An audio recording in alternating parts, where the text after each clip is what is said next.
Estado ang top 7 most wanted persons sa lalawigan dahil sa kasong qualified rape sa isang isinagawang operasyon ng pulisya sa bayan ng Peñarubia, Abra. Ang report mula kay Patrolwoman Maria Ella Garcia.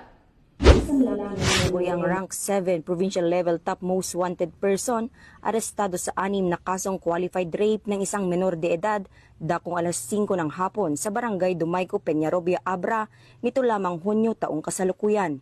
Ang nasabing operasyon ay sinagawa ng pinagsanib puwersa ng mga tauhan ng Peñarubia Municipal Police Station sa ilalim ng pangangasiwa ni Police Captain June S. Saliuan, Acting Chief of Police ng Peñarubia MPS, katuwang ang Police Intelligence Unit, Provincial Drug Enforcement Unit ng Abra Police Provincial Office, Regional Intelligence Division, Regional Intelligence Unit 14, Regional Mobile Force Battalion 15, 1st and 2nd Abra Provincial Mobile Force Company ng Abra PPO at Bangged Municipal Police Station. Ang sospek ay naharap sa 6 na bilang ng kasong qualified rape alinsunod sa warrant of arrest na inisyo ni Honorable Cristina Vergara Astudillo, presiding judge ng Regional Trial Court, Branch 58 sa Bukay, Abra, na walang inirerekomendang piyansa para sa nasabing mga kaso.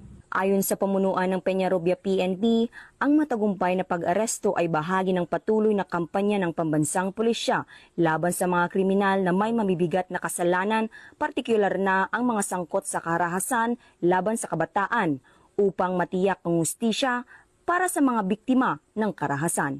Mula dito sa Abra Police Provincial Office, ako po ang inyong Police News Network Correspondent, Patrolwoman Maria Ella Garcia, alagad ng batas, tagataguyod ng Balitang Pulis.